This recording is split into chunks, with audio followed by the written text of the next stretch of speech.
Hey everyone! In the heart of Singapore's historic Chinatown stands the Sri Mariamman Temple, a place of worship, tradition, and deep reverence. But in 2023, a shocking case unfolded, one that tested the very foundations of trust within the temple's sacred halls.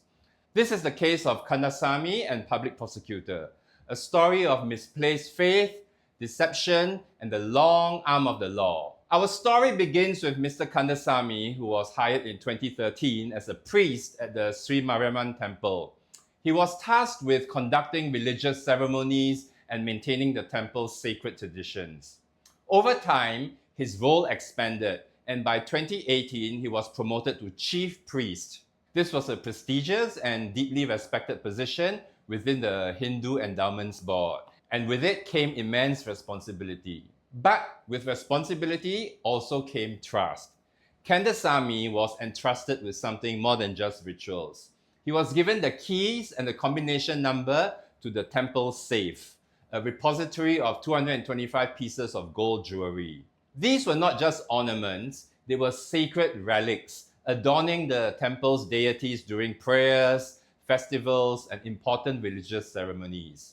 For devotees, these gold pieces held deep religious significance, but behind the veil of devotion, another reality lurked. Between 2016 and 2020, Kandasamy pawned the temple's sacred gold on 172 separate occasions, obtaining a staggering $2.4 million in pawn proceeds. To avoid detection, he devised an elaborate scheme known as rolling the jewelry. He would pawn a piece, collect the proceeds, and later redeem it using funds from a newly pawned piece. This cycle continued for years, skillfully timed around audits. Each time an audit was scheduled, he would ensure the jewelry was back in the safe just in time, borrowing money to redeem the pieces before they were even inspected. But no deception lasts forever. Then came 2020. The COVID-19 pandemic delayed a scheduled audit, and Kandasamy found himself trapped. The usual flow of funds dried up, and for the first time in years, he was unable to retrieve all the pawned jewelry. When the auditors insisted on inspecting the temple safe, he attempted one last lie, claiming he lost the key in India. But as scrutiny mounted and the temple's leadership refused to back down, he finally confessed. When Kandasamy was charged, the court had to consider two major legal questions.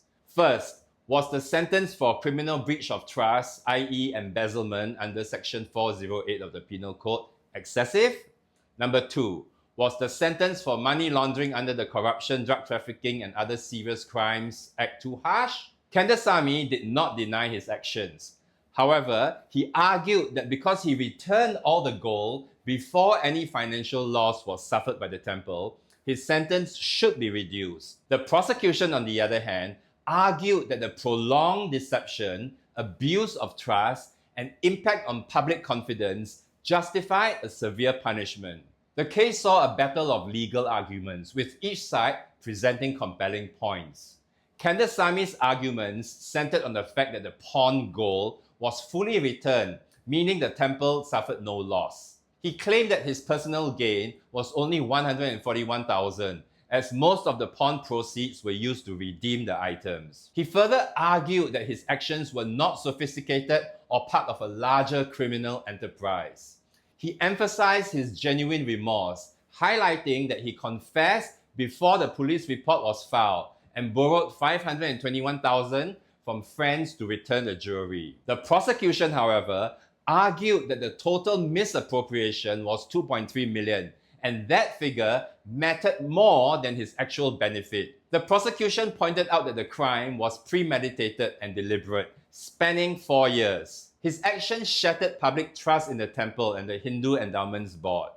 The only reason the scheme stopped was because he was caught, not because he had any intention of stopping voluntarily. After careful consideration, the High Court upheld the original sentences, ruling that they were not manifestly excessive. For the criminal breach of trust, i.e. embezzlement charges, he was sentenced to 5 years for misappropriating $1.5 million and 4 years for misappropriating $399,000. The High Court upheld 1-year enhancements for both charges due to aggravating factors. For the corruption, drug trafficking, confiscation of benefits charges, he was sentenced to 12 months imprisonment for each charge. And the argument that Kandasamy personally benefited only $141,000 was rejected. In total, he received a 5-year and 12-month sentence, sending a strong message that trust, once broken, carries severe consequences. This case is more than just a legal ruling. It is a cautionary tale about desire, attachment, and deception. Kandasamy's downfall was not simply due to greed, but his inability to detach himself from a cycle of wrongdoing. The longer he clung to his deception, the deeper he sank. The law seeks to restore balance, not just punish. It is a reminder that the weight of our actions, whether good or bad, will inevitably return to us. Thank you for joining me in this case summary. Don't forget to like, share, subscribe. I'll see you in the next video.